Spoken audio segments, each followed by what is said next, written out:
అలాగే మన బ్రదరు ప్రియులు సుదర్శన గారు మన మధ్యలో ఉండడం పాస్టర్ గారు ఎంతో మనకి దేవునిపేట మంచిది. అతనికి వాక్యాన్ని పంచుకోవడానికి సమయం అతనికి అప్పగించుకుంటున్నాను. ఆమేన్. హల్లెలూయా. హల్లెలూయా. మొదటిగా ఈ సృష్టికర్త అయిన దేవునికి హృదయపూర్వకముగా కృతజ్ఞతాస్తుతులు చెల్లిస్తున్నా. కారణం ఏంటంటే వర్షానికి ఇబ్బంది పడకుండా మనందరినీ కూర్చోబెట్టినందుకు. ఒకసారి హల్లెలూయా చెప్పండి. హల్లెలూయా. ఈ సమయంలో ఇక్కడ ఈ కూడికను ఏర్పాటు చేయటానికి ఎంతమంది అయితే వెనకుండి సహాయం చేస్తారో వాళ్ళందరికీ కూడా నా కుటుంబం తరఫున, సెల్ గ్రూప్ తరఫున వారికి కృతజ్ఞతలు తెలియపరుస్తున్నాం. ఇక్కడ అందంగా కనబడుతున్నటువంటి స్టేజ్ ప్రిపరేషన్ బ్రదర్ కృపా గారు చేశారు. కృపాని కూడా ప్రత్యేకమైనటువంటి వందనాలు తెలియపరుస్తున్నాం. అలాగే కూడి వచ్చిన మీ అందరికీ, మరి ఇక్కడ కూర్చున్న శ్రీనాథ్ అన్న గారికి, భాస్కర్ అన్న గారికి, మార్క్ అన్న గారికి, ప్రవీణ్ అన్న గారికి, మోసెస్ గారికి, జాషువా గారికి, దాస్ గారికి కూడా ప్రత్యేకమైన వందనాలు తెలియజేస్తున్నాను. నాకు ముందు మాట్లాడినటువంటి శ్రీనాథ్ గారు అవకాశం ఇస్తే మంచి బైబిల్ టీచింగ్ ఇవ్వగలరు. ప్రభు చిత్తం అయితే మనం ఒక్కసారి ఈ విధంగా కూటాన్ని పెట్టుకొని బ్రదర్ని మనం వాడుకుందాం. హల్లెలూయా. ఈ సమయంలో యేసు ప్రభువును గూర్చి చెప్పడానికి, యేసు ప్రభు యొక్క జన్మమును గూర్చి మాట్లాడటానికి నన్ను ఇక్కడికి ఆహ్వానం పలికారు. ఒక మాట నేను వాక్యాన్ని చెప్పక ముందు మీకు చెప్పాలనుకుంటుంది ఏంటంటే, సముద్రములో నీళ్లు ఒక గ్లాసులో పట్టుకొని తెమ్మంటే తేగలవా? కొన్ని కోట్ల గ్లాసులు ఉపయోగించినా తేలేదు. అటువంటి మహాసముద్రములను సృష్టించినటువంటి యేసును గురించి 40 నిమిషాలు చెప్పమంటే పూర్తిగా చెప్పలేము. ఆ చెబుతున్న కొద్ది విషయాలు కూడా శ్రద్ధగా మనం వినకపోతే, ఆ కొద్ది విషయాలు కూడా శ్రద్ధగా మనము గమనించకపోతే మన జీవితంలో చాలా నష్టపోతాం. కనుక ఈ సమయంలో బైబిల్ గ్రంథములో నుంచి ఒక మాటను మీకు జ్ఞాపకం చేస్తున్నాను. యెషయా ప్రవచన గ్రంథము, బైబిల్ గ్రంథములో యెషయా ప్రవచన గ్రంథము 7వ అధ్యాయము 14వ వచనములో, ఇదిగో కన్యక గర్భవతి అయి కుమారుని కనును, ఆయనకి ఇమ్మానుయేలను పేరు పెట్టుదురు అని వ్రాయబడి ఉంది. నా దగ్గర పరిశుద్ధమైన హోలీ ఖురాన్ కూడా ఉంది. ఇందులో మరియం అనే పుస్తకములో సూరా 22 నుంచి 26 వరకు చదివితే, పరలోకము నుండి ఒక దేవదూత మరియం దగ్గరకు వచ్చి, ఖురాన్ లో మరియం అని ఉంటది, తెలుగులో మరియా అని ఉంటది. మరియం దగ్గరకు వచ్చి, నీవు గర్భవతివై కుమారుని కనబోతున్నావు, అతనికి ఈసా అని పేరు పెట్టుదు అని రాయబడి ఉంది. నా దగ్గర శుక్ల యజుర్వేదం, సామవేదం, ఋగ్వేదం కూడా ఉన్నాయి. ఈ సామవేదములో ఓం శ్రీ కన్యస్తుతాయ నమః అనే ఒక మాట ఉంది. అనగా కన్యకకు ఒక కుమారుడు పుట్టబోతున్నాడు, అతనికి నమస్కారములు అనే మాట రాయబడి ఉంది. ఎందుకు ఈ 3 గ్రంథాల్లో నుంచి యేసు ప్రభు జన్మమును గురించి చెప్పానంటే, నేను ప్రకటిస్తున్నటువంటి దేవుడు బైబిల్ దేవుడు కాదు, ఈ ప్రపంచాన్ని సృష్టించిన దేవుడు. నేను ప్రకటిస్తున్న దేవుడు ఒక జాతికి, ఒక మతానికి, ఒక దేశానికి సంబంధించిన దేవుడు కాడు. కాబట్టి నేను బ్యానర్ లో ఈ మాటను చూసి చేస్తున్నాను, యేసు క్రీస్తు అందరికీ ప్రభువు అని. ఆ యేసు ప్రభువు ఈ భూమి మీదకి ఎందుకు వచ్చాడు, దేని కొరకు వచ్చాడు, ఆ కారణాన్ని మనం ఈ రాత్రికాల సమయంలో తెలుసుకొని యేసును గురించిన కొన్ని సంగతులు గ్రహించి ఈ రాత్రికాల సమయంలో ఇక్కడి నుంచి మనం వెళ్దాం. యేసు ప్రభు ఎందుకు వచ్చాడు ఈ భూలోకానికి? మీరు ఆలోచించండి. ఇండియా నుండి సింగపూర్కి మీరు ఎందుకు వచ్చారు అంటే, ఎందుకు వచ్చారో నాకు తెలియదన్నా, ఏమో ఎందుకు వచ్చారో నాకు తెలియదన్నా అని మీరు అనరు. ఎందుకు వచ్చారంటే మీకు ఒక పర్పస్ ఉంది, ఒక కారణం ఉంది. ఉద్యోగ నిమిత్తం వచ్చిన వాళ్ళు ఉంటారు, లేదంటే ఉద్యోగం లేకపోతే భర్త ఇక్కడ ఉన్నాడు కాబట్టి భర్తతో కలిసి ఉండటానికి వచ్చిన స్త్రీలు ఉండొచ్చు, లేదా సైట్ సీయింగ్ కి సింగపూర్ చూడటానికి వచ్చి ఉండొచ్చు. ఒక కారణము లేకుండా ఒక దేశం నుండి మరొక దేశానికి మనుషులే రారే. మరి ఏ కారణము లేకుండా యేసు ప్రభు ఈ సమస్త సృష్టిని కలుగు చేసినటువంటి దేవుడు ఆ పరలోక సింహాసనమును విడిచి భూమి మీదకి వస్తాడా? ఆయనకు ఒక పర్పస్ ఉంది. భూమి మీదకి రావడానికి ఆయనకు ఒక పర్పస్ ఉంది. ఈ మధ్య కాలంలో హుదూ తుఫాన్ అని విశాఖపట్నం ప్రాంతంలో, విశాఖపట్నం టాప్ రేచిపేలకు పిలిచిందంట. అక్కడికి మన ప్రధానమంత్రి నరేంద్ర మోడీ గారు, మన రాష్ట్ర ముఖ్యమంత్రి చంద్రబాబు నాయుడు గారు వెళ్ళారు. ఎందుకు వెళ్ళారని వారిని అడిగితే ఊరికి వైజాగ్ ఎలా ఉందో చూడడానికి వచ్చామని అంటారా? అక్కడ పాడైపోయినటువంటి స్థలాలను బాగు చేయటానికి వచ్చావని ఒక కారణం చెప్తారు. మరి ఆ యేసు ప్రభు ఈ భూలోకానికి ఎందుకు వచ్చావయ్యా అని అంటే ఊరికినే అని అనుకోవటానికి లేదు. ఆయనకి కూడా ఒక పర్పస్ ఉంది. ఏ పర్పస్ మీద ఆయన ఈ లోకానికి వచ్చాడు? నేను ఒకసారి ఒక బ్రదర్ని అడిగాను, యేసు ప్రభు వారు ఎందుకండి భూలోకానికి వచ్చారు అని అడిగాను. అప్పుడు టక్కమని ఆయన ఏం చెప్పారంటే, అనేకమైన రోగులను బాగు చేయటానికి, చనిపోయిన వాళ్ళని లేపడానికి, అద్భుతాలు చేయటానికి, ఆశ్చర్యకార్యాలు చేయటానికి, బోధించడానికి వచ్చాడండి అని చెప్పారన్నమాట. అప్పుడు నేను చెప్పాను, అద్భుతాలు చేయడానికి ఆయన రావవసరం లేదండి, పరలోకం నుండి కూడా అద్భుతాలు చేయగలరు. చనిపోయిన వారిని లేపడానికి, కుష్ఠ రోగుల్ని బాగు చేయడానికి, కుంటి వారిని నడిపించడానికి ఆయన రావవసరం లేదు. పెరాలసిస్ స్ట్రోక్ వచ్చి పడిపోయిన వాళ్ళు కూడా ఈ మధ్యకాలంలో డాక్టర్లు మంచి మెడిసిన్ ఇచ్చి నడిపించగలుగుతున్నారు. దాని కొరకు ఆయన రాలేదంటే మరి అవన్నీ ఎందుకు చేశారు బ్రదర్ అని నన్ను తిరిగి ప్రశ్నించారు.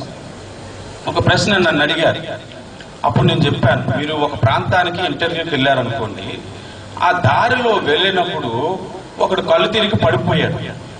ఆ పక్కనే ఉన్న బడ్డీ దగ్గరికి వెళ్ళి ఒక సోడా తీసుకొచ్చి ముఖానికి కొట్టి సోడా తాగిపించాం. మీరు ఇందుకే వచ్చారా బ్రదర్ అంటే మీరు ఒప్పుకుంటారా? ఒప్పుకోరు కదా. యేసు ప్రభు వచ్చిన పర్పస్ ఒకటి ఉంది. వచ్చినప్పుడు కొంతమందికి స్వస్థతలు అవసరమైంది, బాగు చేశాడు. జ్వరాలను వదలగొట్టాడు, కాలు చేతులు పడిపోయిన వారిని బాగు చేశాడు, చనిపోయిన వారిని లేవనెత్తాడు, అద్భుతాలు చేశాడు, ఎన్నో కార్యాలు యేసు ప్రభు చేశాడు. కానీ కేవలము వాటి కొరకు మాత్రము యేసు ప్రభు ఈ భూమి మీదకి రాలేదు. మరి దేని కొరకు వచ్చారు? యేసు ప్రభు ఈ భూమి మీదకి రావటానికి గల కారణం ఏమిటి అంటే, బైబిల్ గ్రంథం నుంచి రెండు విషయాలు మీకు నేను చూపించాలనుకుంటున్నాను. మొదటి తిమోతికి రాసిన పత్రిక 1వ అధ్యాయము 15వ వచనములో, పాపులను రక్షించుటకు యేసుక్రీస్తు వచ్చెను అని మాట కనబడుతుంది. హల్లెలూయా, హల్లెలూయా. నాకు యేసు ప్రభు అద్భుతాలు చేశారని చెప్తే నాకు పెద్ద ఆశ్చర్యం కాదండి. నేను అద్భుతం చేశానంటే మీరు ఆశ్చర్యం అనుకోండి. ఇంకెవరైనా అద్భుతం చేశారు, శ్రీనాథ్ గారు అద్భుతం చేశారంటే ఆశ్చర్యం అనుకోండి. యేసు ప్రభు అద్భుతం చేస్తే ఆశ్చర్యం కాదు. ఆయన దేవుడు, ఆయనకు అవన్నీ మామూలే. ఆయనకు అది అద్భుతమే కాదు. యేసు ప్రభు చేసిన అద్భుతం ఏంటంటే, ప్రతి మానవుణ్ణి ప్రేమించి వారి పాపము నుండి విడిపించడానికి వచ్చాడు. చూశారు, అది ఆయన చేసిన గొప్ప అద్భుతం. దానికి మించిన ఆశ్చర్యకరమైన కార్యము, దానికి మించిన అద్భుతమైన కార్యము మరొకటి లేదు. అది యేసు ప్రభు చేసిన గొప్ప ఆశ్చర్య కార్యం. ఎందుకు వచ్చాడంటే, యేసు ప్రభు పాపులను రక్షించుట కొరకు వచ్చాడు. ప్రతి మనిషి కూడా పాపే. నేను పాపిని కాననడానికి వీరు లేదు. ఋగ్వేదం చెబుతుంది, జన్మ పాపస్య కర్మ పాపస్య అని. జన్మము నుండి ప్రతి ఒక్కరు పాపులు, కర్మము నుండి కూడా పాపులే. కర్మము తప్పుడు పనులు చేసి కూడా పాపులే. నేను ఇప్పుడు వచ్చి కనీసం ఒక చాక్లెట్ కూడా దొంగతనం చేయలేదన్న అండును ఉండరు. ఒక్క అబద్ధం కూడా నేను ఆడలేదన్న అనేవారు ఉండరు. ఖచ్చితంగా తప్పు చేసిన వాళ్ళు ఉంటారు. అటువంటి వారందరి కొరకు యేసు ప్రభు వచ్చారు. హల్లెలూయా. యేసు ప్రభు అన్నారు, పాపులను పిలువ వచ్చి తిని. హల్లెలూయా. పాపులను పిలువవచ్చి తిని అని చెప్పుకొచ్చాడు. హల్లెలూయా. ఆ యేసు ప్రభు భూమి మీదకి వచ్చినప్పుడు ఏమైందో తెలుసా? సామవేదం సహస్రనామాలలో పూజ చేస్తూ ఋషులు ఒక మాట చెప్పారు. ఓం శ్రీ దరిద్ర నారాయణ నమః అన్నారు. దరిద్ర నారాయణ నమః అన్నారు. దరిద్రు అంటే దేవుడు దరిద్రుడు అని కాదు అర్థం. అలాగే దరిద్రుడైన దేవుడు ఎవరైనా ఉంటారా? ఉండరు. మరి ఓం శ్రీ దరిద్ర నారాయణ నమః అని ఎందుకన్నారు? ఎందుకన్నారంటే అన్ని కలిగిన దేవుడు దరిద్రములో పాపములో పడిపోయిన మనలను విమోచించటానికి ఆయన దరిద్రుడయ్యాడంట. బైబిల్ గ్రంథంలో కూడా ఇదే మాట రాసింది. సామవేదములో ఏ మాట అయితే రాసిందో అదే మాట బైబిల్ గ్రంథములో కూడా మనలను ధనవంతులను చేయుటకు ధనవంతుడైన యేసు దరిద్రుడాయను అని కొరింథీ పత్రిక 9:8 రాయబడి ఉంది. ఎందుకు యేసు ప్రభు వచ్చాడంటే పాపులను రక్షించటానికి వచ్చాడు. పాపములో నశించిపోతున్న మనుషులను, మానవ జాతిని విమోచించటానికి యేసు ప్రభువు ఈ భూమి మీదకు వచ్చాడు. నేను 2006లో విశాఖపట్నంలో ఉన్నప్పుడు నాకు ఒక బ్రదర్ ఫోన్ చేశారు. ఫోన్ చేసి, అన్నా మీతో అర్జెంటుగా ఒక విషయం మాట్లాడాలన్నా అన్నారన్నమాట. ఏంటన్నా చెప్పు అని అన్నారు. అంటే నా గురించి కాదన్నా, మా ఫ్రెండ్ గురించి అన్నా అని అన్నా. ఏంటి చెప్పు అని అన్నా. అంటే నా ఫ్రెండ్ ఊరికి నేను చచ్చిపోతాను నాకు బ్రతకాలని లేదని అంటున్నాడన్నా. కొద్దిగా మీరు మాట్లాడండి అన్న, మీరు మాట్లాడితే ఏమైనా మనసు మార్చుకుంటాడేమో, ఇవ్వండి అన్న మాట్లాడడానికి అవకాశం ఇవ్వండి అన్న. అంటే సరే అయితే ఫోన్ అతనికి ఇవ్వు అన్నాను. ఫోన్ తీసుకున్నారు. నమస్కారం సార్ అన్నారు. నేను నమస్కారం అండి అని అన్నాను. నాకు బ్రతకాలని లేదు సార్ అని ఏడ్చాడు. అలాగే చచ్చిపోదు కానీ ఎందుకు చచ్చిపోవాలనుకుంటున్నావు అది మాత్రం చెప్పాను అన్నాను. అని అంటే ఏం చెప్పమంటావు అన్న? నాకు చిన్నప్పటి నుంచి కష్టాలే, నాకు చిన్నప్పటి నుంచి ఇబ్బందులే అని అన్నాడు. పోనీ ఏదో క్లుప్తంగా నాకు చెప్పు, అసలు నువ్వు ఎందుకు చనిపోవాలనుకుంటున్నావు, దాని కారణం చెప్పు అని అడిగితే అతను ఏమన్నారంటే, నేను బాగా చదవాలనుకున్నానన్న, ఎంత చదివినా నాకు చదువు అవ్వలేదు, 10th క్లాసు అద్భుతంగా అన్ని సబ్జెక్టులలో ఫెయిల్ అయిపోయానన్నా అని చెప్పాడు నాకు. అప్పుడు చచ్చిపోవాలనుకున్నాడంట ఉరేసుకొని. అప్పుడు ఇంట్లో వాళ్ళు అందరూ అన్నారంటే, అరే బాబు చదివే కాదురా ముఖ్యము, కొన్ని చదవలేకపోతే పోయేవాళ్ళే, దీని కొరకే ప్రాణం తీసేసుకుంటావే ఏంటని నా బ్రెయిన్ వాష్ చేశారన్నా. అప్పుడు నేను ఈ చావుని పోస్ట్ పోన్ చేసుకున్నాను, దీని కొరకు మనం ఎందుకు చనిపోవాలనుకున్నాను. కొద్ది రోజులు జరిగిన తర్వాత నేను ఒక అమ్మాయిని ప్రేమించానన్నా అని చెప్పాను. ప్రేమించావా? అయితే ప్రేమించానన్నా. 6 సంవత్సరాలు ఆ అమ్మాయి వెంట నేను తిరిగానన్నా. ఒక్క రోజు కూడా నాకు ఆన్సర్ చేయలేదు. అయినా చాలా ఓపికగా ఎప్పుడో ఒక రోజు నన్ను ఇష్టపడతాదని 6 సంవత్సరాలు ఉదయం నుండి సాయంత్రం దాకా వెనక్కి తిరుగుతూనే ఉండేవాడినన్నా. 6 సంవత్సరాల తర్వాత 6 సంవత్సరాలుగా నీవు నా వెనక్కి తిరుగుతున్నావు కాబట్టి నువ్వంటే నాకు ఇష్టం కలిగిందని ఒక రోజు తన స్నేహితురాలతో చెప్పి పంపించిందన్నా. నేను చాలా సంతోషం అయిపోయాను అని చెప్పాడు. అప్పుడు ఆయనకి అనుకోకుండా సిప్యాడ్లో కాంట్రాక్ట్ జాబ్ వచ్చిందంట. ఆ జాబ్కి జాయిన్ అయ్యారంట. ఈ జాబ్కి జాయిన్ అయినప్పుడు రోజు అమ్మాయి వెనక తిరగటానికి అవ్వదు కదా, అందుకని అమ్మాయి ఎలాగా తిరగట్లేదని చెప్పి ఇంకొకరిని పెళ్లి చేసుకుని వెళ్ళిపోయిందన్నా. అప్పుడు నాకు అనిపించిందన్న చనిపోవాలని. రెండోసారి చనిపోదాం అనుకున్నాను. అప్పుడు మా అమ్మ మా నాన్న కేవలం ఒక అమ్మాయి కొరకు చనిపోతారా, నిన్ను చిన్నప్పటి నుంచి పెంచి పెద్ద చేసిన మమ్మల్ని ఏం చేస్తావురా అని నాకు బ్రెయిన్ వాష్ చేశారన్నా. నేనైతే మాత్రం ఎంతకీ ఒప్పుకోలేదు, నా మనసు అయితే అంగీకరించట్లేదు, చనిపోదామని డిసైడ్ అయిపోయాను. అలా నిర్ణయించుకున్న తర్వాత మా అమ్మ మా నాన్న ఆలోచించి వీడికి అర్జెంటుగా పెళ్లి చేసేస్తే ఆ చావును పోస్ట్ పోన్ చేసుకుంటాడు అని ఉద్దేశించి మా బంధువుల్లో ఒక అమ్మాయిని తీసుకొచ్చి పెళ్లి చేశారన్నా. పెళ్లి చేసుకున్న తర్వాత నిజంగానే నేను అమ్మాయిని మర్చిపోయానన్నా అని చెప్పాడు. మరి కుటుంబం అభివృద్ధిలోనికి రావాలని దుబాయ్కి వెళ్ళానన్నా. నాకు కొడుకు కూతురు పుట్టిన తర్వాత నేను దుబాయ్కి వెళ్ళాను. దుబాయ్లో 2 సంవత్సరాలు చాలా కష్టపడ్డాను. 2 సంవత్సరాల తర్వాత నాకు ఒక ఫోన్ కాల్ వచ్చింది. మా అమ్మ అన్నది, అర్జెంటుగా నువ్వు ఇండియాకి వచ్చేరా అని అన్నది. ఏమమ్మా, ఎందుకు వచ్చేయాలమ్మా అని నేను అన్నాను. చెబితే కొడుకు ఎక్కడ చచ్చిపోతాడు అని మా అమ్మ నాకు చెప్పకుండా అర్జెంటుగా రమ్మందన్న. చెప్తే కానీ నేను రాను, చచ్చిపోతా కానీ నేను రాను అన్నానన్న. చెప్పకపోయినా చచ్చిపోతాడు, చెప్పినా చచ్చిపోతాడేమో అని భయంతో నీ భార్య ఇంకొకటి తెలిపోయిందని చెప్పారన్నా అని పోరుమని ఏడ్చేశాడు నా దగ్గర. అప్పుడు నాకు చనిపోవాలనిపించలేదన్నా, దాన్ని చంపి నేను చచ్చిపోవాలని నేను ఇండియాకి వచ్చానని చెప్పాడు. ఇండియాకి వచ్చిన తర్వాత ఆమె ఎక్కడుందో నాకు తెలియలేదు, ఇంకెప్పటికీ తెలియదేమో, ఇంకెందుకు చచ్చిపోదామంటే నా స్నేహితుడు నీతో మాట్లాడమని ఈ ఫోన్ ఇచ్చాడన్నా. అప్పుడు నేను ఒక ప్రశ్న అడిగాను, నువ్వు చచ్చిపో వద్దన్ను, ఎలా చచ్చిపోవాలనుకుంటున్నావో అలా చచ్చిపో, నేను కాదను.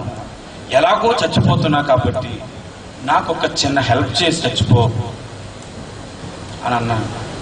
ఏంటా హెల్ప్ అని అడిగాడు. మా ఇంటికి రా అని చెప్పాను. ఇంటికి వచ్చా, మా మేడం మీదకి తీసుకెళ్ళా, కుర్చేసి కూర్చోబెట్టాను. చెప్పండి అన్న, మీకు ఏం చేయాలి, ఏమైనా డబ్బులు అవసరమా, ఇప్పించాలా, ఏం చేయాలి చెప్పండి అన్న అన్నాడు. ఏమీ లేదు, మా ఇంట్లో స్టవ్ ఉంది, దానికి 2 బర్నర్లు ఉన్నాయి, ఆ 2 కూడా నేను వెలిగిస్తాను, పగపగమని మండుతుంటది కదా, దాని 2 మీద నీ చేతులు కాలుస్తాను, ఆ తర్వాత నీ 2 కాళ్ళు కాలుస్తాను, ఒక కాగడ తీసుకొని నీ వీపంతా కాలుస్తాను, చచ్చిపోకముందే నేను హాస్పిటల్ తీసుకెళ్ళి దానికి మందు ఇప్పిస్తాను. ఓరి దుర్మార్గుడా, ఎందుకని నన్ను పిలిచావు అని అన్నాడు. అంతేకాదు బ్రదర్, తగ్గిపోయిన తర్వాత మరలా 2 చేతులు కాలుస్తాను, మరలా 2 కాళ్ళు కాలుస్తాను, ఇలాగ నిన్ను బాధ పెట్టిన తర్వాత ఇంకా నాకు చిరాకు వచ్చినప్పుడు అప్పుడు చచ్చిపో బాబు అని చెబుతాను. కోపం వచ్చి లేచి నిల్చొని వాళ్ళ నోళ్ళు తగిలించవరా బాబు నాకు అని అన్నాడు మాట. అంటే అప్పుడు నేను చెప్పాను, బాబు నీవు చచ్చిపోదామని ఉరేసుకున్నావో లేకపోతే ట్యాబ్లెట్ వేసుకొని చచ్చిపోయావో అనుకో, ఇక్కడ కళ్ళు మూసిన తర్వాత పొక్కుమని మండే అగ్ని దగ్గర కళ్ళు తెరుస్తావు, ఇంతకంటే భయంకరంగా కాలుతుంది నరకం. అక్కడ చచ్చిపోవటం అనేది ఇంక ఉండదు. ఒకరోజు, వారం, నెల, సంవత్సరం, ఒక యుగం, యుగాలు కాలుతూ ఉండడమే. అగ్ని ఆరదు, పురుగు చావదని ఉంది.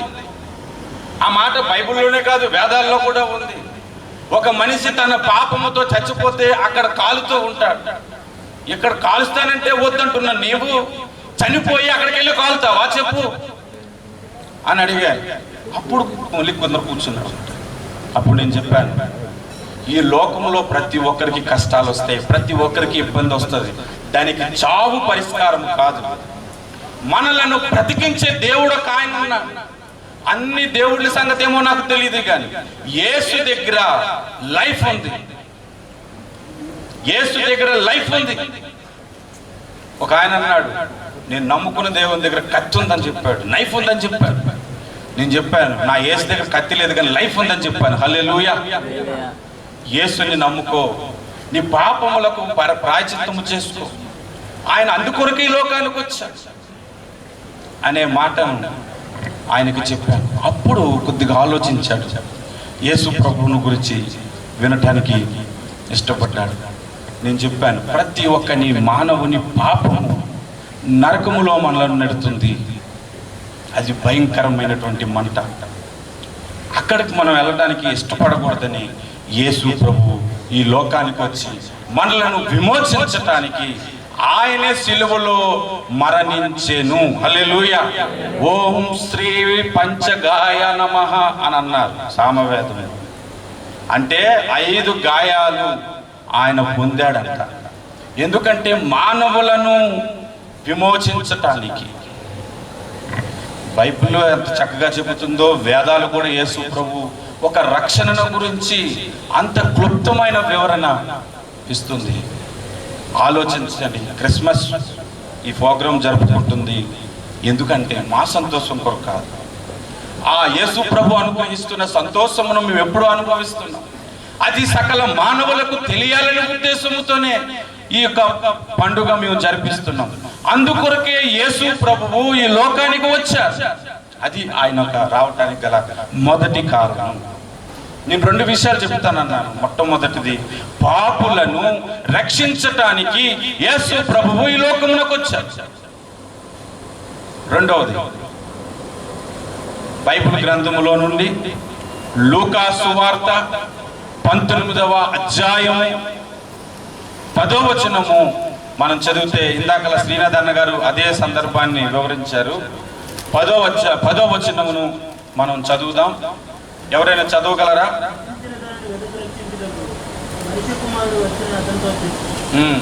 నశించిన దానిని వెతికి రక్షించుటకు మనుష్య కుమారుడు వచ్చెను. ఏ నశించిపోయిందని వెతుకొచ్చాడు? ఏ నశించిపోతుందంటే మానవుని ఆత్మ నశించిపోతుంది. యోబు గ్రంథం 32వ అధ్యాయం 8వ వచనంలో నరులలో ఆత్మ ఒకటి ఉన్నది అని బైబిల్ చెబుతుంది. అసలు మనిషిలో ఆత్మ ఉందా లేదా అని 1977వ సంవత్సరంలో అమెరికా దేశంలో కొంతమంది శాస్త్రవేత్తలు కొన ఊపిరితో ఉన్న కొంతమందిని తీసుకొని వచ్చారు. ఇంకా ఎన్ని మందులు వేసినా ఇతను బ్రతకుడు, చనిపోతాడు అనుకునే కొందరిని తీసుకొచ్చి ఒక గాజు తొట్టెను తయారు చేశారన్నమాట. మందముగా ఉన్న ఒక గాజు తొట్టెను తయారు చేసి ఆ చనిపోయిన వ్యక్తిని దాని పైన పెట్టారు. ఈ చుట్టూ ఒక 20-30 కెమెరాలు ఫిట్ చేశారు. ఆ పైన కూడా ఒక గాజు కవర్ పెట్టి దాన్ని సీల్ చేస్తారు. ఆ గమ్ము ఎటువంటిదంటే, నేను చదివినప్పుడు అది ఆ గమ్ము అంటించిన 3 సెకండ్లకి డ్రై అయిపోతుందంట, అంత స్ట్రాంగ్గా ఉంటుంది. అలాంటి ఒక గాజు తొట్టులో కొన ఊపిరితో ఉన్న ఒక వ్యక్తిని పెట్టి అంటించేసి కెమెరాలు పెట్టి దూరంగా ఉండి గమనిస్తుంటే, ఆ వ్యక్తి ఊపిరాడి చనిపోయిన తర్వాత ఆ గాజు పగిలిపోయి ఆత్మ బయటికి వెళ్ళిపోయింది. అటువంటి పరీక్షలు, అటువంటి టెస్ట్స్ 4-5 జరిపిన తర్వాత మనుషుల్లో ఆత్మ ఉందని డిక్లేర్ చేస్తే ప్రపంచమంతా అది నమ్మింది. దానికి పూర్వము 1500 ఏండ్ల క్రిందట యోబు గ్రంథములో మనిషిలో ఆత్మ ఉందని చెబితే ఎవరు నమ్మలేదు. దానికి పూర్వం 4000 సంవత్సరాల క్రిందట ఒక మట్టిని తయారు చేసి అందులో దేవుడు ఆత్మను పెట్టాడంటే ఎవరు నమ్మటలేదు. నీలో నాలో ఆత్మ ఉంది. మనం ఎక్కడి నుంచో ఇక్కడికి వచ్చాం. ఎలా వచ్చాం? మీరు వేసుకున్న షర్ట్ని, మీరు ఇంటి దగ్గర నుంచి వచ్చారు కనుక మీ షర్ట్కి చెప్పండి, నువ్వు ఎక్కడి నుంచి వచ్చావు అక్కడికి వెళ్ళమంటే షర్ట్ వెళ్తుంది. షర్ట్లో ఉంటేనే అక్కడికి వెళ్తుంది మళ్ళీ. అలాంటిదే ఈ శరీరం. ఈ ఆత్మకు తొడిగినటువంటి షర్ట్ లాంటిది ఈ శరీరం. ఈ ఆత్మ మనుషులలో నశించిపోతూ ఉంటే రక్షించటానికి యేసు ప్రభువు ఈ లోకానికి వచ్చాడు. హల్లెలూయా, హల్లెలూయా. మనం మాట్లాడుతున్నాం, తింటున్నాం, నడుస్తున్నాం, పని చేస్తున్నాం అంటే మన బలము కాదు, మనలో ఏముందంటే ఆత్మ ఉంది. ఎవరైనా బైబిల్ గ్రంథం తీయగలిగితే యోహాను సువార్త 6వ అధ్యాయము 63వ వచనములో, యోహాను సువార్త 6వ అధ్యాయము 63వ వచనములో, ఆత్మయే జీవింపజేయుచున్నది, ఆత్మయే జీవింపజేయుచున్నది, శరీరము కేవలము నిష్ప్రయోజనము. మనం కలిగి ఉన్న శరీరము కేవలము నిష్ప్రయోజనం. అది చూడలేదు, పని చేయలేదు, ఏమీ చేయలేదు. ఒకసారి ఆత్మ బయటకు వస్తే, ఇప్పుడు నువ్వు బాగా ఉన్నావు, బాగా తింటున్నావు, బాగా బలంగా ఉన్నావు, పని చేసుకుంటున్నావు, అందంగా ఉండొచ్చు, అందంగా లేకపోవచ్చు, ఎత్తుగా ఉండొచ్చు, పొట్టుగా ఉండొచ్చు, నల్లగా ఉండొచ్చు, తెల్లగా ఉండొచ్చు. నీలోని ఆత్మ లేకపోతే అది ఎందుకు పనికిరాదు. కేవలము నిష్ప్రయోజనము అని చెప్పాడు. ఆ శరీరాన్ని రక్షించటానికి యేసు ప్రభు రాలేదు, ఆత్మను రక్షించటానికి వచ్చాడు. ఒకరోజు మేము మా ఇంట్లో ప్రేయర్ చేసుకుంటున్నప్పుడు మా పాప నన్ను ఒక ప్రశ్న అడిగింది. డాడీ, నానమ్మ యేసయ్యను తండ్రి యేసయ్య అంటది ఎందుకు అని అన్నాను. తండ్రి అని అంటది కదా నన్ను అడిగింది. అవునా, నువ్వు కూడా యేసు ప్రభువుని తండ్రి అంటావు, మీ అమ్మకు యేసయ్య తండ్రి అయితే నీకు తాత అవ్వాలి కదా అని అడిగింది. నీకు తాత అయితే నాకు ఏమవ్వాలి, అప్పుడు ముత్తాత అవ్వాలి కదా అని అడిగింది. అప్పుడు నేను అన్నాను, మంచి ప్రశ్న వేసావమ్మా. మా అమ్మ నా శరీరానికి అన్నది, నేను నీ శరీరానికి అన్నాను. కానీ మా అమ్మాత్మను నా ఆత్మను నీ ఆత్మను సకల మానవుల ఆత్మలను కన్నది ఒక్కడే, కాబట్టి అందరూ ఆయనకి తండ్రి అని పిలవాలని చెప్పాను. మీరు ఆలోచించండి, ఎందుకు ఈ మాట చెప్పానంటే, ఒక రోగం వచ్చి చనిపోయిన స్థితిలో నీవు ఉంటే నీ తండ్రి చూస్తూ ఊరుకుంటాడా? నేను సింగపూర్ దేశం రావడానికి ఎన్ని ప్రయత్నాలు చేసినా అవ్వకపోతుంటే డబ్బులు లేక సమయంలో మా అమ్మ ఒక రోజు ఒక మాట అంది, నా తల తాకట్టు పెట్టేనా, నిన్ను సింగపూర్ పంపిస్తాను రా నా కొడుకు అని చెప్పింది నాకు. యేసు ప్రభు తన తలను సిలువలో వచ్చి మనలందరినీ పరలోకానికి పంపించాలనుకున్నాడు. హల్లెలూయా. మనలందరినీ పరలోకానికి పంపించాలనుకున్నాడు. ఎందుకంటే మన ఆత్మలను కన్న తండ్రి ఆయన. ఆ సృష్టికర్త మానవుడుగా జన్మిస్తే అతడు కూడా ఒక మనిషి అని అనుకుంటున్నాడు. కానీ మన వేద పురుషులు అటువంటి పనులు చేయలేదు, బైబిల్ పండితులు అటువంటి పనులు చేయలేదు. జ్ఞానవంతులు తెలివైన వారు యేసు ప్రభు ఎవరో గుర్తించారు కనుక ఆయన గురించి అన్ని మత గ్రంథాల్లో కూడా దేవుడు వ్రాయించాడు. యేసు ప్రభు స్వయంగా ఒక మాట చెప్పాడు, నన్ను గురించి మీ ప్రవక్తలు చెబుతున్నారు, నువ్వు గ్రహించండి అని చెప్పాడు యేసు ప్రభు లూకా సువార్త. ఆయన గురించి ప్రతి మత గ్రంథములో కూడా ఆయన జన్మమును గురించి, ఆయన మరణమును గురించి, ఆయన పునరుద్ధానమును గురించి రాయబడింది. ఎందుకనండి యేసు ప్రభు వచ్చాడు? పాపులను రక్షించటానికి, నశించిపోతున్న మనందరి ఆత్మలను నరకములోనికి వెళ్లకుండా పరలోకానికి తీసుకువెళ్ళటానికి యేసు ప్రభువు ఈ భూమి మీద జన్మించాడు. హల్లెలూయా, హల్లెలూయా. యేసు ప్రభు మీ జీవితంలో అద్భుతం చేశాడని ఆరాధించకండి. యేసు ప్రభు మీ జీవితంలో గొప్ప పని చేశాడని ఆరాధించకండి. కొంతమంది నా దగ్గరికి వస్తుంటారు, కానీ నేనేం అన్నగాని వాళ్ళకి, నేను యేసు ప్రభువు నమ్ముకున్న తర్వాత నాకు ఉద్యోగం వచ్చిందన్నా, నేను యేసు ప్రభువుని నమ్ముకుంటానన్నా అని అంటాడు. ఒకరు ఉద్యోగం పోతే,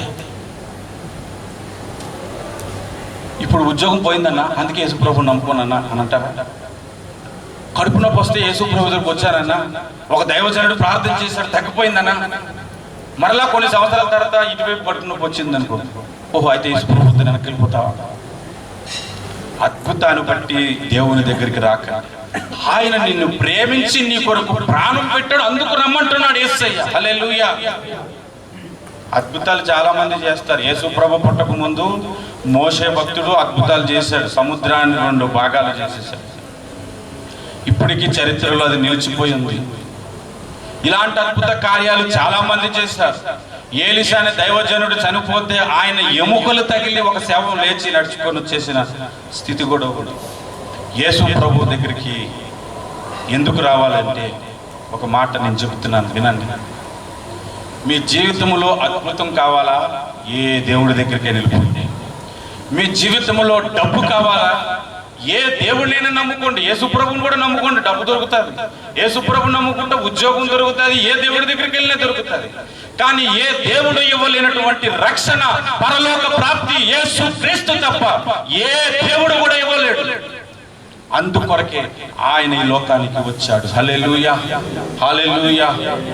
ఆ రక్షణ వార్తను ప్రకటించటానికే ప్రభు మమ్మల్ని ఇక్కడ నిలవబెట్టాడు. మేము ప్రకటిస్తే మాకు డబ్బు రాదు, మా డబ్బే పోతుంది, ఈ కోటికలు పెడతాడు. అయినా ఎందుకు పెట్టావంటే, ప్రభు నేను మిమ్మల్ని ప్రేమించిన ప్రకారం మీరు ఇతరులను ప్రేమించమని. నిన్ను వలె నీ పొరుగు వారిని ప్రేమించమంటే అర్థం ఏంటంటే, స్వార్థ చెప్పమని ఆ అంశంలో కూడా ఉంది, దాగి ఉంది. చాలా మంది క్రైస్తవులు నిన్ను వల్ల నీ పొరుగు వారిని ప్రేమించుంటాను ప్రైజ్లాడ్ అన్న, మన జరిగిపోయింది అన్న అనుకోవడం అనుకుంటారు. కానీ యేసుని గురించి నువ్వు వార్త ప్రకటించటం కూడా నిన్ను వల్ల నీ పొరుగు వారిని ప్రేమించుట అనే సంగతి గ్రహించాలి. ప్రతి ఒక్కరిని యేసు ప్రభు ప్రేమించాడు. అలాగే మీరు ప్రేమతో నా సన్నిధికి నడిపించమని ఆ ప్రేమామయుడని యేసు ప్రభు ఈ బాధ్యతను మాకు అప్పగించాడు. ఆలోచించండి, యేసు మనందరి కొరకు ఈ భూమి మీద జన్మించాడు, మనందరి కొరకు ఈ సిలువలో మరణించాడు, మనందరి కొరకు తిరిగి పరలోకానికి వెళ్ళాడు. వెళ్తూ వెళ్తూ ఒక మాట చెప్పారు, ఎవరైతే నా రక్షణ సువార్త విని నమ్మి రక్షించబడతాడో వాడు పరలోకానికి వెళ్తాడు అనే సంగతిని తెలియపరిచారు. ఎంతమంది స్వర్గరాజ్యానికి వెళ్ళటానికి, పరలోక రాజ్యానికి వెళ్ళటానికి తీసుకువెళ్తానన్న యేసు ప్రభువుని అంగీకరిస్తున్నారు? ఈ రాత్రికాల సమయంలో మీకు మీరు పరీక్షించుకోండి. సింగపూర్ పంపిస్తానని ఒక ఏజెంట్ పేపర్లో వేస్తే ఆ పేపర్ యాడ్ చూసి పరిగెత్తుకొని వెళ్ళి 1,50,000, 1,80,000 కట్టి ఇక్కడికి వచ్చి ఆయిల్ ట్యాంకుల్లో దూరి స్టేజ్కి వేయడానికి ఇష్టపడుతున్నాం.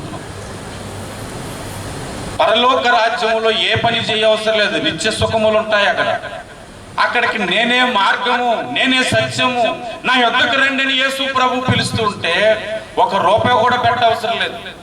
యేసు దగ్గరికి రావటానికి ఎన్ని ఆలోచనలు. యేసు ప్రభువుని గురించి ఒక మాట నేను చెప్తున్నాను, వినండి. శుక్ల యజుర్వేదంలో యేసు ప్రభు ఎక్కడ పుడతారో కూడా భారతదేశపు ఋషులు తెలియపరిచారు. 23వ అధ్యాయం 59వ మంత్రము 60వ మంత్రము చదివితే భువనేశ్వనాభిన్ అని అన్నారు.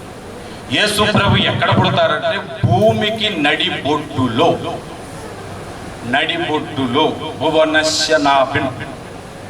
భువనము అంటే భూమి, నాభి అంటే బొడ్డు. విశాఖ నడిబొడ్డులో, బొబ్బిలి నడిబొడ్డులో, రాజమండ్రి నడిబొడ్డులో, ఇండియా నడిబొడ్డులో అన్నట్లుగా ఈ ప్రపంచం, ఈ భూమంతటికి నడిబొడ్డు ఒకటి ఉంది. అక్కడ పుడతాడని మన వేదవరుసులు తెలియపరిచారు.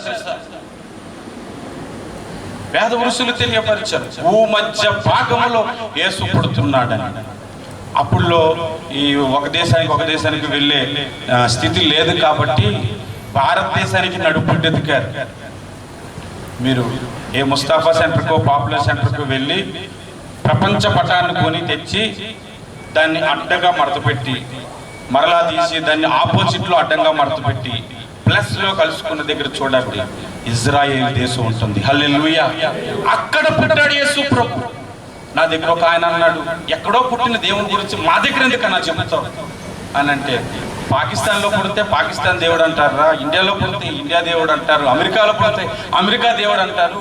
ఈ గొడవలన్నీ ఎందుకని, భూమికి మధ్య పుడితే అందరికీ పనికి వస్తాను కదని భూమికి మధ్య పుట్టి యేసు క్రీస్తు అందరికి ప్రభు అని సంగతి తెలియపరిచిన మన దేశ దేవుడు కాదని చాలా మంది ఇగ్నోర్ చేస్తున్నారు యేసుని. మన వేదాలు ఆ దేవుడి గురించే ప్రకటిస్తున్నాయి. హల్లెలూయా. ఆ దేవుని దగ్గరికి చేరి నిత్య మహిమను పొందుకుందాం. పోగొట్టుకుంది తిరిగి పొందుకుందాం. మొన్న నరేంద్ర మోడీ గారు విశాఖపట్నం వచ్చిన తర్వాత ఎలక్ట్రానిక్ కమ్యూనికేషన్, టెలిఫోన్ కమ్యూనికేషన్ అంతా నశించిపోతే మరలా దాన్ని తిరిగి రీబిల్డ్ చేయడానికి మొట్టమొదటి 1000 కోట్లు ఇచ్చారట. దాని గురించి పేపర్లో వేసేసి ఎన్నో చేశారు. మనమే నరకానికి వెళ్ళిపోయిన స్థితిలో ఉంటే యేసు ప్రభు వచ్చి తన ప్రాణాన్ని, తన జీవాన్ని మనకిచ్చేసినందుకు ఇంకెంతగా ఆయన కొరకు మనం చప్పట్లు కొట్టి ఆయన ఆరాధించాలి చెప్పండి. హల్లెలూయా. ఇంకెంతగా ఆయన దగ్గరికి మనం చేరాలి ఆలోచించండి. ఆ దేవుడిని గ్రహించిన వారు ధన్యులు, యెహోవా దేవుడు కాగల జనులు ధన్యులని బైబిల్ చెబుతుంది. ఈ సమయంలో అందరూ లేచి నిల్చున్నాం. ఈ కొద్ది సమయంలో యేసును గురించి చెప్పినటువంటి ఈ మాటల్లో మీరు గ్రహిస్తే అలాగే నిల్చొని ఉన్నవారు కళ్ళు మూసుకుని ఉండండి. యేసు నీ జీవితంలోనికి రావాలి అని నువ్వు కోరుకుంటే, ఆయన రక్షణ నాకు కావాలి అని నువ్వు ఆశపడితే, ఆయన నిత్య జీవం నేను పొందుకోవాలనుకుంటే యేసు నీలోనికి వస్తాడు. యేసు భూమి మీద జన్మించుట చరిత్ర, నీ హృదయములో జన్మించుట రక్షణ. నీ హృదయములో యేసు జన్మించాలి, అప్పుడు నీకు రక్షణ కలుగుతుంది. యేసు యెరూషలేములో పుట్టాడని నమ్ముట రక్షణ కాదు, నీ హృదయంలో పుట్టినప్పుడే నీకు రక్షణ కలుగుతుంది. మీరున్న స్థలములోనే యేసు ప్రభువుని నా సొంత రక్షకుడిగా అంగీకరిస్తున్నాను, ఆయన అనుగ్రహించే రక్షణ నాకు కావాలి అనుకున్న వారు మీ కుడి చేయి పైకెత్తండి చాలు. ఎవరో చూస్తారని కాదు కానీ యేసు రక్షణ నాకు కావాలి, ఆయన మహిమతో నేను నింపబడాలి, నా ఆత్మ నశించిపోకూడదు, ఆ బగబగమని మండే అగ్నిగుండంలో పడిపోకూడదు, ఆ పరలోక రాజ్యంలో నిత్య సుఖాలతో నేను యేసుతో పాటు ఉండాలి అని ఆశించేవారు, ఇప్పటి వరకు యేసు ప్రభువుని నమ్ముకొని వారు ఎవరైనా మొట్టమొదటిసారిగా ఇక్కడ ఉంటే వారు మాత్రమే మీ కుడి చేయి పైకెత్తండి. యేసు మీ జీవితంలో ప్రవేశిస్తాడు, మీ జీవితంలో జోక్యం చేసుకుంటాడు. జక్కయ్యను కిందకి దిగిరా, నీ ఇంట నేను ఉండవలసి ఉన్నదని మనం ముందుగా వాక్యం విన్నాం. నీ హృదయం అని ఇంటిలో, నీ దేహం అని ఇంటిలో ఆయన నివసించటానికి, ఇప్పుడే నీ కొరకు ఇక్కడ జన్మించటానికి, నీ హృదయంలో జన్మించటానికి ఉన్నాడు యేసు ప్రభు. నీ హృదయంలో యేసు ఎప్పుడైతే జన్మించాడో అది నీ జీవితంలో నిజమైన క్రిస్మస్, అదే నీ జీవితంలో యేసు జన్మదిన పండుగ. ఈ మాటలు వింటున్నా మీరందరూ కూడా గ్రహించండి. యేసును గూర్చిన సంగతులు, ఇంకా అనేక సంగతులు తెలుసుకోవాలి అని ఆశ కలిగి ఉంటే ఈ కూటం తర్వాత రండి. మీరు ఎన్ని ప్రశ్నలు వేసినా, ఎన్ని శాస్త్ర సంబంధమైన ప్రశ్నలు వేసినా సమాధానం చెప్పటానికి ప్రభు అటువంటి జ్ఞానముతో మమ్మల్ని నింపి ఇక్కడ నిలబెట్టాడు. కళ్ళు మూసుకుందామా? దయచేసి ఎవరు కూడా కళ్ళు తెరవకండి, ఏ ఒక్కరు కూడా కళ్ళు తెరవకండి, కళ్ళు మూసుకుని ఉండండి. క్రైస్తవులైన వారు, క్రైస్తవులు కాని వారు కూడా కళ్ళు మూసుకుని ఉండండి. ప్రభు రక్షణ పొందిన వారు, పొందని వారి కొరకు ప్రార్థన చేయండి, ప్రార్థన చేయండి. ఒక్క కన్నీటి చుక్కాలు కొరకు మీరు కార్చగలిగితే మీరు నిజంగా క్రీస్తును ప్రేమించిన వారు అవుతారు. వారు రక్షించబడితే వారు క్రిస్మస్ పండుగ జరుపుకున్న వారు అవుతారు, నిత్యరాజ్యానికి వారసులు అవుతారు. ఆలోచన చేద్దామా? ప్రార్థన చేసుకుందాం, కళ్ళు మూసుకుని ప్రార్థన చేసుకుందాం. సృష్టికర్త అయిన మా యేసు ప్రభువా, ఈ సకల బ్రహ్మాండమును కలుగజేసి సమస్త సృష్టిని నడిపిస్తున్న ప్రజాపతి, అన్నమయ్యున్న దేవా, వాక్యమయ్యున్న దేవా, జీవాహారమైన దేవా, మనుషుల పాపముల కొరకు శిలువ మరణము నుండి మనుషులకు జీవమును అనుగ్రహించుటకు మృతుల్లో నుంచి లేచిన నా యేసయ్యా, నీకే వందనములు, నీకే స్తోత్రములు, నీకే కృతజ్ఞతలు. నీ సన్నిధానానికి వచ్చి నీ బిడ్డలందరినీ పేరు పేరున జ్ఞాపకమును చేస్తున్నాడు. ఏ ఒక్క ఆత్మ నశించిపోవట మీకు ఇష్టము లేదని మీరు సెలవిచ్చారు. ప్రతి వ్యక్తిని నేను ప్రేమిస్తున్నానని చెబుతున్నారు ప్రభువా. అలా ప్రేమించే మీరు మాకు దొరుకుట, మాకు మా జీవితములు ధన్యములైపోయాయి తండ్రి. ఆ ధన్యకరమైన వార్త ఇక్కడ ప్రకటించి ఉన్నాం. ఎవరైతే నిన్ను అంగీకరించలేదో వారిని నీ సన్నిధిలోనికి చేర్చుకునండి నాయన. వాళ్ళు హృదయాలను ప్రభు మీరు తాకమని ప్రార్థిస్తున్నాను. లుదియా హృదయమును తెరవని తెరిచినట్లుగా మీరు హృదయాలను మీరు తెరవమని ప్రార్థిస్తున్నాను. మీరు జీవితంలో మేలుడు చేయండి నాయన. మీ రక్షణ మార్గములోనికి నడిపించమని మా రక్షకుడు మీ ప్రియ కుమారుడైన యేసు క్రీస్తు యొక్క దివ్య తేజ నామమున ప్రార్థిస్తున్నాము తండ్రి. ఆమేన్.